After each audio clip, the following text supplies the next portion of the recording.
अस्सलाम वालेकुम students, chemistry का हम लोग चैप्टर नंबर 6 पढ़ रहे हैं, सॉल्यूशन से रिलेटेड। ठीक है, आज ही सॉल्यूशन से रिलेटेड आज भी हमारा टॉपिक है। आज का आप लोगों का पेज नंबर है 100 और लेक्चर है हमारा लेक्चर नंबर 19। ठीक है, यानी पेज नंबर 100 पे टॉपिक है जो आज हम लोगों ने डिस्कस करना है। आज सिर्फ हम इंट्रोडक्शन पढ़ेंगे टॉपिक से रिलेटेड, सिर्फ मैं आपको डेफिनेशन समझाऊंगी। आज का हमारा टॉपिक है कंसंट्रेशन यूनिट्स। ठीक है, कंसंट्रेशन यूनिट्स पे बात करने से पहले फर्स्ट जो हमारा टॉपिक में फर्स्ट वर्ड है कंसंट्रेशन। सबसे पहले हमें इसका पता होना चाहिए कि कंसंट्रेशन है क्या। लास्ट लेक्चर में हमने एक सॉल्यूशन की डेफिनेशन पढ़ी थी, कंसंट्रेटेड सॉल्यूशन। ठीक है, कंसंट्रेटेड सॉल्यूशन में हम लोगों ने ये पढ़ा था कि जब एक सॉल्यूशन में सॉल्यूट की अमाउंट ज़्यादा हो, डिजॉल्व सॉल्यूट की अमाउंट ज़्यादा हो, तो वो सॉल्यूशन कंसंट्रेटेड सॉल्यूशन कहलाएगा। ठीक है, तो आज कंसंट्रेशन की हम बात कर लेते हैं कि बेसिकली ये जो वर्ड कंसंट्रेशन है ये होता क्या है। कंसंट्रेशन होता है the proportion of solute in a solution.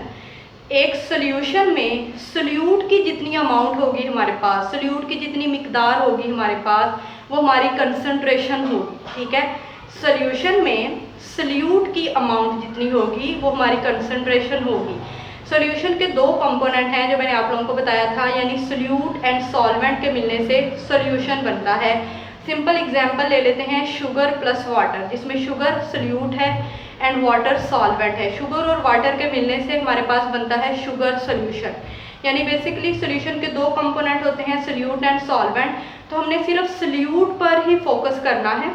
ठीक है, सॉल्यूट की अमाउंट, सॉल्यूट की जितनी अमाउंट हमारे पास हो, जितनी प्रोपोर्शन हो, प्रोपोर्शन का मतलब भी अमाउंट ही होता है, मिकदार ही होता है, तो वो कंसंट्रेशन कहलाएगी। जो डेफिनेशन मेंशन की हुई है आपके बुक पे पेज नंबर 100 पे, जहाँ टॉपिक है कंसंट्रेशन यूनिट, रेड इंक में, वहाँ फर्स्ट लाइन से ही डेफिनेशन स्टार्ट हो रही है। It is the ratio of the amount of solute, solute की अमाउंट की ratio to the amount of solution, solution की अमाउंट में, सॉल्यूशन की अमाउंट में सॉल्यूट की अमाउंट की जो रेशो है वो हमारी कंसंट्रेशन है। ठीक है, ये सॉल्यूशन की बात होगी दोबारा, और ठीक है, या ratio of the amount of solute to the amount of solvent, यानी सॉल्वेंट के अमाउंट ऑफ सॉल्वेंट के अमाउंट में सॉल्यूट की अमाउंट की जो रेशो होगी वो हमारी कंसंट्रेशन होगी। यानी हम सॉल्वेंट में भी सॉल्यूट की अमाउंट को कंसंट्रेशन बोल सकते हैं, हम सॉल्यूशन में भी सॉल्यूट की अमाउंट को कंसंट्रेशन बोल सकते हैं। दोनों केसेस में आप लोग डेफिनेशन कर सकते हो। दोबारा मैं रिपीट कर देती हूँ, it is the ratio of the amount of solute, solute की अमाउंट की ratio to the amount of solution, एक सॉल्यूशन में सॉल्यूट की अमाउंट की जो रेशो होगी। इसके अलावा ratio of amount of solute to the amount of solvent, यानी हमने सॉल्यूशन तभी बनाना है ना जब हमने सॉल्यूट को सॉल्वेंट में डिजोल्व करना है। तो हम कह सकते हैं कि सॉल्वेंट में डिजोल्व करने के लिए